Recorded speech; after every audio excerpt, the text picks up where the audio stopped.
Hello students, welcome back. तो last video में हमने स्टडी किया था about the bank rate, cash reserve ratio and statutory liquidity ratio. तो अब उसके बाद कुछ डेफिनेशंस और रह गई थी जो हमें सीखनी थी। So let begin with that. So fourth जो डेफिनेशन हमने स्टडी करनी है, that is legal reserve ratio. Legal reserve ratio,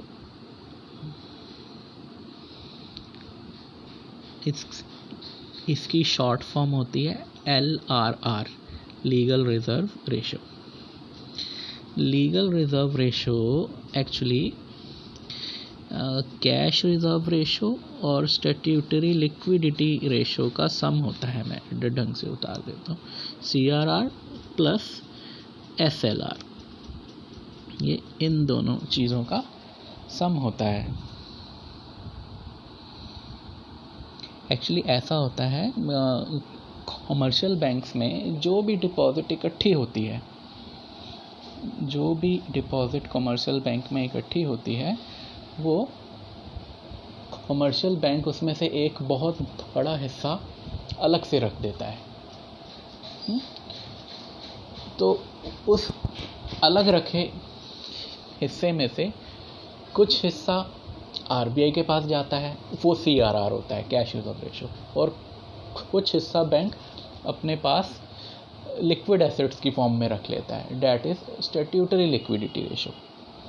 तो वो पूरा अलग रखा हुआ हिस्सा लीगल रिजर्व रेशो कहलाता है। तो इसलिए LRR इक्वल होता है CRR प्लस SLR। याद रखना, जो भी डिपॉजिट इकट्ठी होती है उसमें से बहुत बड़ा हिस्सा कैश रिजर्व की फॉर्म में रख लिया जाता है। उस कैश रिजर्व में से कुछ हिस्सा RBI में जाता है और कुछ हिस्सा लिक्विड एसेट्स में चेंज कर दिया जाता है। तो जो हिस्सा RBI के पास गया वो CRR है, जो हिस्सा लिक्विड एसेट्स में चेंज कर दिया गया है वो SLR है। तो इसीलिए CRR और SLR का जो टोटल है वो लीगल रिजर्व रेशो होता है। तो मैं आपको इसकी डेफिनेशन एक बार बोल देता हूँ। It is a fraction of total deposit with commercial bank. It is a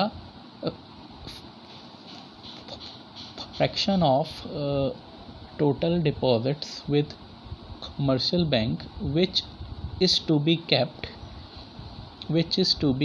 as cash reserve by the commercial bank, which is to be kept as cash reserve by the commercial bank, and LRR is equal to CRR plus SLR। और जो legal reserve ratio कितना होना चाहिए ये RBI set करता है। This LRR is fixed by RBI। आप ये भी उतार लेना, this LRR is fixed by RBI। अच्छा, अब लीगल रिजर्व रेशो सीखने के बाद जो अगली डेफिनेशन हमें सीखनी है वो है repo rate.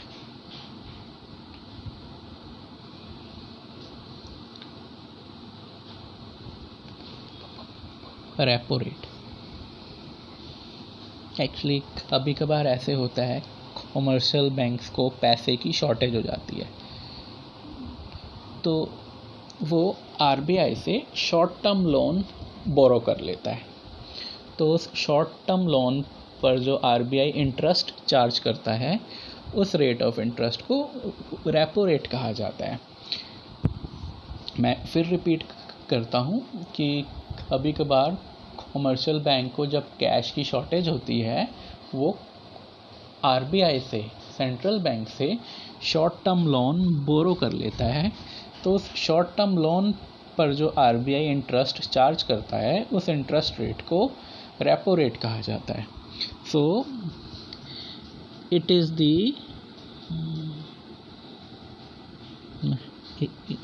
the rate at which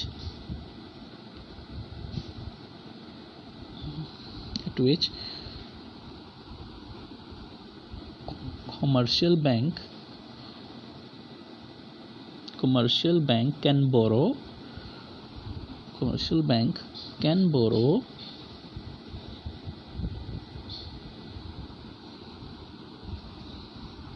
short-term loan from central bank. Short-term loan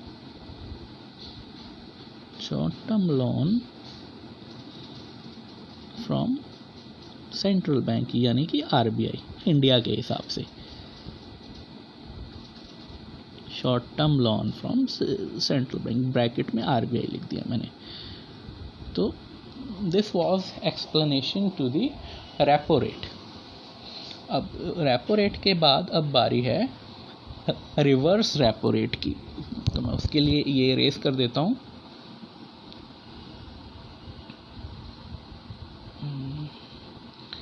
reverse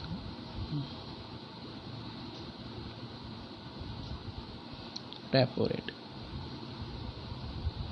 तो स्टूडेंट्स, रिवर्स रेपो रेट क्या होता होगा? तो जब मैंने ये बात अपने स्टूडेंट से पूछी है तो उनका आंसर रहा है कि जैसे रेपो रेट होता है कि रेपो रेट वो रेट ऑफ इंटरेस्ट होता है जिस पे आरबीआई कमर्शियल बैंक को शॉर्ट टर्म लोन देता है. तो in the similar way reverse repo rate होना चाहिए वो रेट ऑफ इंटरेस्ट जिस पे कमर्शियल बैंक आरबीआई को लोन देता है. बच्चे अधिकतर ये आंसर कहते हैं कि ये वो रेट होता है जिस पे कमर्शियल बैंक आरबीआई को लोन देता है. बट ये चीज़ टोटली रॉन्ग है. आरबीआई को क्यों लोन चाहिए होगा? आरबीआई जितना चाहे उतने नोट छाप सकता है. तो ऐसा कहना बिल्कुल रॉन्ग है कि रिवर्स रेपो रेट वो रेट होता है जिस पे कमर्शियल बैंक आरबीआई को लोन देता है. ये टोटली रॉन्ग है. तो सही चीज़ क्या है? सही चीज़ ये है, अगर कमर्शियल बैंक के पास एक्सेस पैसा रखा हुआ है तो आरबीआई ने, सेंट्रल बैंक ने कमर्शियल बैंक्स को ऑप्शन दिया है कि आप उस एक्सेस पैसे को मेरे पास रखवा दो और मैं उसके बदले आपको इंटरेस्ट दे दूंगा. तो ये ऑप्शन दिया है ताकि कमर्शियल बैंक्स को फ़ायदा हो सके. मैं फिर से रिपीट करता हूँ एक बार. कभी कभार ऐसे होता है कि कमर्शियल बैंक्स के पास एक्सेस पैसा रखा होता है तो आरबीआई कमर्शियल बैंक्स को ऑप्शन देता है और कि आप इस एक्सेस पैसे को शॉर्ट पीरियड ऑफ टाइम के लिए मेरे पास रखवा सकते हो और उसके बदले में मैं आपको इंटरेस्ट दे दूंगा ताकि आप सबका फ़ायदा हो सके. तो वो इंटरेस्ट जो आरबीआई कमर्शियल बैंक को दे रहा है, that is known as reverse repo rate. So we can say that it is the rate at which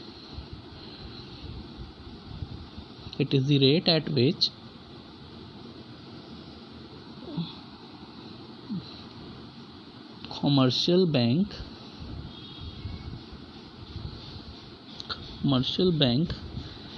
can park their surplus fund,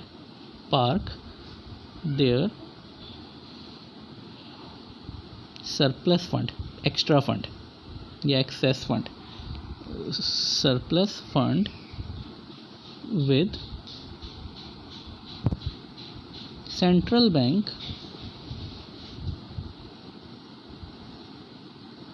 for short term या short period of time के लिए, 1 महीना, 2 महीना या 3 महीना. तो ये थी रिवर्स रेपो रेट की डेफिनेशन. तो इसमें इतना ही था. So thank you students and have a great day.